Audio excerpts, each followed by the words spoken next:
Oui. Le mérite-t-il? Non.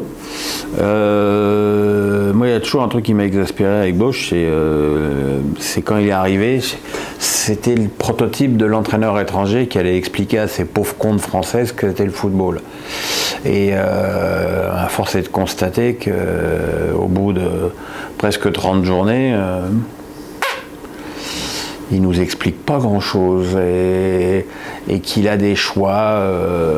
Alors il s'est pigné avec Boateng, mais est-ce que ça vaut le coup de le mettre à la cave pendant 6 matchs et de mettre Thiago Mendes qui fait une boulette par match, notamment dans le jeu aérien?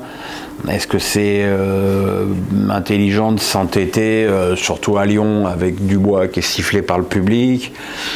Est-ce que c'est une bonne idée de jamais faire jouer Aouar et de le faire rentrer 10 minutes alors qu'il n'a aucun rythme? Il y a beaucoup de choses qui ne vont pas avec Bosch, mais je me mets à la place de Jean-Michel Aulas. Quel intérêt ça aurait de changer là à quoi, 10-12 journées de la fin? C'est autant lui laisser la responsabilité du bébé jusqu'au bout.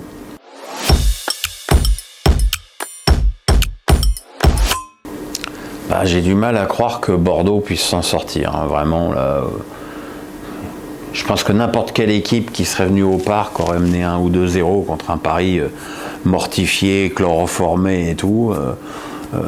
Bordeaux, ils mettent même pas les ingrédients pour se maintenir. C'est une équipe qui s'en fout, quoi. Donc, tu t'en fous, t'es dernier, que tu veux finir d'autre que dernier, quoi. Après, c'est compliqué parce que tout le monde se bat. Il y a Metz qui encaisse pas de but mais qui en marque jamais, donc qui avance tout doucement. Lorient, là ils ont fait un très bon coup à Clermont, donc voilà. Saint-Etienne, je pense qu'ils vont s'en sortir. Il faut qu'une équipe comme Angers, qui en est à 7 défaites consécutives, se méfie. Surtout avec le gardien aux gants en peau de pêche qu'ils ont. Je ne peux pas comprendre qu'un club puisse se dire que Petkovic a le niveau de Ligue 1. C'est une bourde mortelle parce qu'il a au moins 3 défaites sur la conscience depuis sur la série en cours. Donc voilà, je ne réponds pas tout à fait à la question parce que je pense qu'il va y avoir des coups de Trafalgar.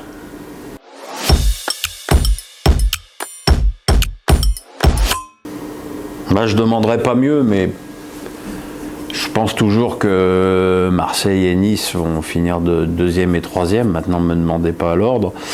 Ce qu'il y a de formidable, c'est le parcours de Strasbourg. Il faut se rappeler que Strasbourg a le 13e ou le 14e budget de Ligue 1 et que là, après leur victoire contre Monaco, ils ont été ponctuellement 3e de Ligue 1. C'est une formidable récompense pour tout le club, pour le travail inlassable de Marc Keller et de son équipe, de Julien Stéphan et des joueurs. C'est vrai que les derniers matchs, je trouvais qu'il y avait un petit coup de mou sur le plan physique. Et là, ils ont explosé Monaco physiquement. Dans le pressing, ils ont été formidables. Donc c'est peut-être un match très important. Ils vont à Lorient le week-end prochain. S'ils font un coup à Lorient, il faudra compter sur eux. Mais attention, hein, il y a encore pas mal d'équipes qui sont pas loin derrière, mais c'est vrai aussi qu'eux, ils sont pas loin devant. Donc, à la limite, je dirais que s'ils restaient 5e, ce serait exceptionnel.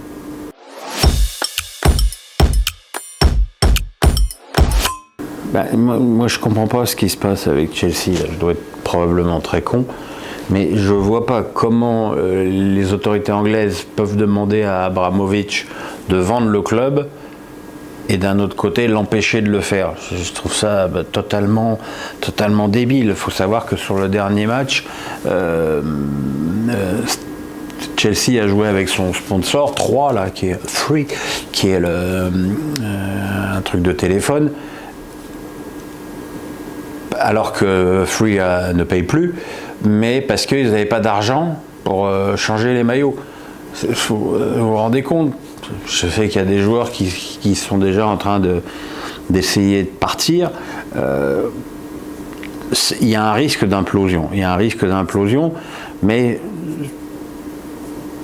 résumer la situation de Chelsea en disant c'est bien fait pour sa gueule, Abramovich, un copain de Poutine, le dictateur, c'est réducteur. Chelsea, c'est 1000 employés. Donc il y a 1000 personnes qui risquent leur emploi. Et je pense qu'un minimum un minimum de jugeote. Et puis je pense pas qu'on combatte le malheur de certains en créant du malheur, même si évidemment quand je parle de malheur, c'est toute proportion gardée, mais j'aime pas ce qui se passe. J'aime pas ce qui se passe.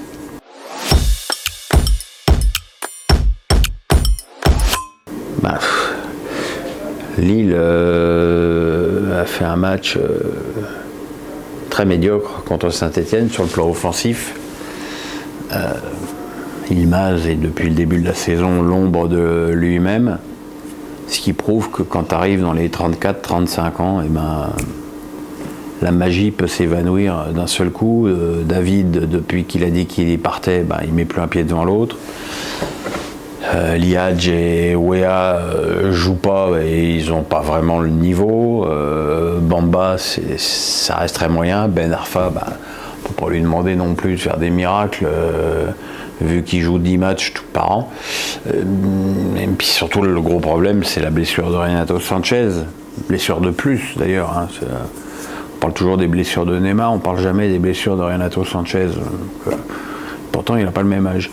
Donc voilà, honnêtement, je ne les vois pas remonter de but contre Chelsea. Je vous dis, après maintenant, il faut guetter la réaction de cette équipe de Chelsea qui peut effectivement imploser à tout moment. Peut-être qu'elle va imploser à Lille. Mais je vois au mieux Lille faire match nul. Au mieux.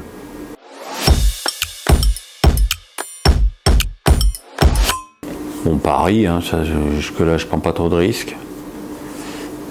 Nice me paraît plus solide que Marseille, mais pas de beaucoup. Hein. C'est vraiment de justesse. Marseille 3e ou là, Rennes 4e, mais bon, Rennes ils sont à un point. Vous m'emmerdez avec vos pronos. Hein. Ouais, Rennes peut coiffer les deux aussi. Hein. Puis peut-être Strasbourg finir 5e. Mais effectivement, quand je réfléchis à voix haute, qu'est-ce qui peut m'empêcher de pronostiquer Rennes en Ligue des Champions? Peut-être que lorsqu'ils ont été dans cette position, on s'en souvient, au moment où ils avaient fait ce match exceptionnel au Roazhon Park contre Lyon, enchaîné à un autre match exceptionnel contre Montpellier, toujours au Roazhon Park, on les voyait déjà en Ligue des Champions, et puis derrière, ils ont fait des matchs un peu moyens, ils ont perdu à Clermont, voilà, ils ont raté leur match au Parc. Voilà, l'équilibre est peut-être encore un petit peu fragile. En termes de qualité et de qualité offensive, Rennes, c'est au-dessus de Nice et Marseille. Donc je ne sais pas.